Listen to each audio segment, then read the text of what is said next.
स्वीटी के मायके आने की खबर सुनकर स्वीटी की कुछ सहेलियां उसे मिलने आती हैं। अरे यार, इतनी टेस्टी कचौरी कहाँ से मंगवाई तूने? मेरा तो खा खा कर मन ही नहीं भरा। तभी प्रीति भी वहां आ जाती है। ये नारियल के लड्डू खाकर देखिए ना, मैंने आज सुबह ही बनाए हैं। वो स्वीटी दीदी ने बताया कि आप लोग आने वाले हैं, तो मैंने कचौरी और पकोड़े भी बना लिए। अब खाकर बताइए ना कैसे बनी। अरे ये पकोड़े खाकर देख, मजा ही आ जाएगा। स्वीटी, तेरी भाभी तो बहुत अच्छा खाना बनाती है, और एक तू है जो चाय भी ऐसी बना कर लाती है कि अगली बार बंदा चाय के नाम से ही घबरा जाए। अभी आपको पता है, स्वीटी तो ऐसा खाना बनाती है कि इसके पति के बारे में सोचकर मुझे आज भी अफसोस होता है। बेचारा आधा पेट ही खाना खा पाता होगा। चल चल, अब तुम मैके आई हो तो प्रीति भाभी से ढंग का खाना बनाना सीख के ही जाना। इतना कहकर स्वीटी की सहेलियां कह के लगाकर हंसने लगती हैं। अरे भाभी, आपको क्या पड़ी थी मेरी सहेलियों के लिए इतनी कचौरियाँ पकवान बनाने की? कोई भी ऐरा आएगा तो क्या आप 56 भोग बनाकर इनके सामने रख दोगी? ये भी वो आपकी सहेलियां ही, कोई ऐरा वैरा नहीं था। मैंने तो सिर्फ उसी लिए इनके लिए ये सब बनाया था कि आप खुश हो जाओ। उल्टा आप मुझे ही सुना रही है। मेरी सहेलियों के सामने मेरा इत्तेमान करके खुशी तो बहुत हुई होगी, आपको खुशी क्यों नहीं होगी? तारीफ सुनने की आदत जो पड़ गई है, इसलिए हर समय बस मौका ढूंढती रहती हैं तारीफ पाने का। आपसे अच्छी तो प्रिया भाभी हैं, कम से कम अपने काम से काम तो रखती हैं। आपकी तो आदत है सबके काम के बीच अपनी नाक घुसाने की। ये क्या बात हो गई बेटा, क्यों इतनी नाराज हो रही हो? मम्मी जी, जो आपकी लाडली बहू है ना, इसने मेरी सहेलियों के सामने मेरी बेइज्जती करवा रही। इसके बाद स्वीटी पुष्पा को सारी बातें बताकर जोर जोर से रोने लगती हैं। अरे बेटा, इसने तो मेरे भी नाक में दम कर रखा है। कल सोसाइटी में औरतें बोल रही थी कि सास को देखो कभी सीधे मुंह बात तक नहीं करती, और एक छोटी बहू है जो सोसाइटी की कोई भी बुजुर्ग औरत दिख जाए तो पैर चोया बना रह सकती है। अरे मैं पूछती हूँ, क्या जरूरत है फालतू में सबके पैरों में गिरने की? आप किसी से कम हो क्या? सबके पैरों में गिरते पड़ते रहे। सास और नंद की इस तरह की बातें सुनकर प्रीति का दिल छलनी हो जाता है। रूसी होकर अपने कमरे में लौट गई। वो पूरी कोशिश करती है कि परिवार में किसी के भी बारे में ना सोचकर बस अपने काम से मतलब रखे। इन इच्छाई तो मानो कि बीमारी बनकर इसके अंदर समाई हुई थी। ना चाहते हुए भी जब बच्चे उसके सामने आते तो वो इन्हें इनकी पसंद का खाना बनाकर खिला देती थी। नंद को अच्छी तरह बेड रेस्ट मिलता रहे, इसलिए वो स्वीटी के साथ कपड़े धोती, इसकी जरूरत का सारा सामान लाकर इसके कमरे में रख देती ताकि उसे यहाँ वहाँ दौड़कर परेशान न होना पड़े। कुछ दिन बीत गए थे। आज सुबह से ही सासू माँ पुष्पा के चेहरे पर सवा गुलाबों की रौनक नजर आ रही थी। पुष्पा को उनकी सहेली परवा ने अपने जन्मदिन की पार्टी में जो बुलाया था, अपनी सहेलियों के बीच अपनी दास जमाने के लिए पुष्पा सुबह ही तैयारी में जुट गई। जी लाइए, मैं आपको रेडी कर देती हूँ। आप पार्टी में सबसे सुंदर लगेंगी। तो क्या आ रही है, तू कर दे, ठीक है, लेकिन ध्यान रहा है मुझे ज्यादा मेकअप नहीं चाहिए, बस नेचुरल सालू होना चाहिए। अरे माँ जी, आप बैठी तो सही, अभी आपको बिल्कुल चेंज कर रही थी। प्रीति पुष्पा का खूब बढ़िया सा मेकअप कर देती है। तब सुसर जी घर के अंदर आते हैं। बेटा जरा पुष्पा आंटी को तो बुलाना। अरे क्या बकवास कर रहे हो जी, मैं ही तो पुष्पा हूँ।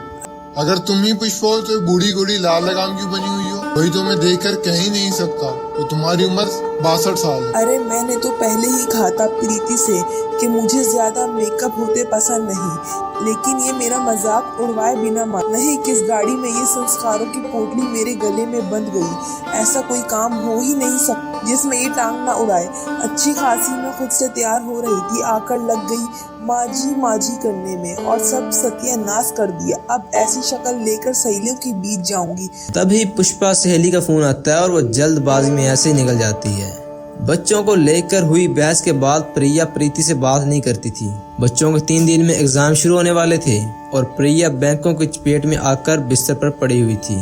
प्रीति का दिल तो बहुत जाता कि वो जाकर जेठानी के हाल पूछे, लेकिन अपनी भलाई का कई बार बुरा अंजाम होता देख चुकी थी, इसलिए चुप रहकर अपना काम करने में ही उसने भलाई समझी। स्वीटी दीदी, आप बच्चों की पढ़ाई करवा देंगी क्या? मेरी तो बिल्कुल हिम्मत नहीं हो रही ना जाने इस बार क्या होगा। मैं तो बिल्कुल समय ही नहीं दे पा रही बच्चों को। अरे भाभी, मैं यहाँ आराम करने आई हूँ, आप मुझे काम मत बताइए। मेरे बस का नहीं है बच्चों के साथ दिमाग खाना। कि मैंने उस दिन प्रीति को भुला पूरा ना कहा होता, आज वो बच्चों की जिम्मेदारी खुशी खुशी संभाल लेते हैं। तभी प्रीति वहाँ जाती है। आप फिक्र करना बंद कर दीजिए भाभी, मैं अभी भी बच्चों की जिम्मेदारी खुशी खुशी संभालने के लिए तैयार हूँ। आप बस आराम करें और जल्दी से ठीक हो जाइए।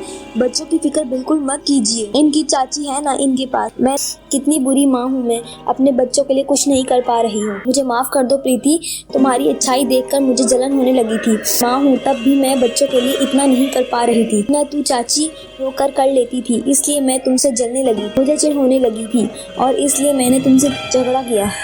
जब तुम बड़ी बहू को अकल आ ही गई है तो पुष्पा तुम भी अपनी गलती स्वीकार करके बहू से माफी मांग लो। मैंने सुबह ही तुम माँ बेटे की सारी बातें सुन ली थी। मैं जानता हूँ कि मन ही मन में तुम भी छोटी बहू से की हुई बातों के लिए परेशान हो। आप ठीक कहते हैं प्रीति बेटा, माफ करना। इस दिन तेरे मेकअप करने के बाद मैंने तुझे बहुत बुरा भला कहा, लेकिन मेरी सहेली के यहाँ सबको मेरा मेकअप इतना पसंद आया कि इतनी सारी, और तुम में मुझे ब्यूटीफुल का अवार्ड भी मिला। ये देखें, मुझे नाम में ये पेंडेंट मिला है।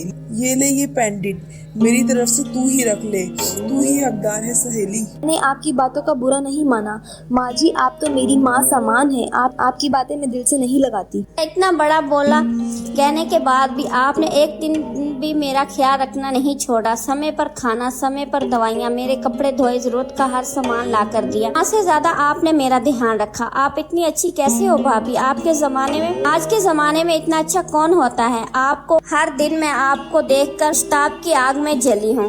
बेटा तेरी सास और नंद तो बहुत पहले से तुझसे माफी मांगना चाहते थे, लेकिन हिम्मत ही नहीं कर पा रहे थे। इसलिए आज जब प्रिया बहू को तुझसे माफी मांगते देखा तो मैंने इन दोनों को भी बुला लिया। आपने बहुत अच्छा किया पिताजी, मिलजुल कर रहने में जो मजा है वो किसी और बात में कहाँ।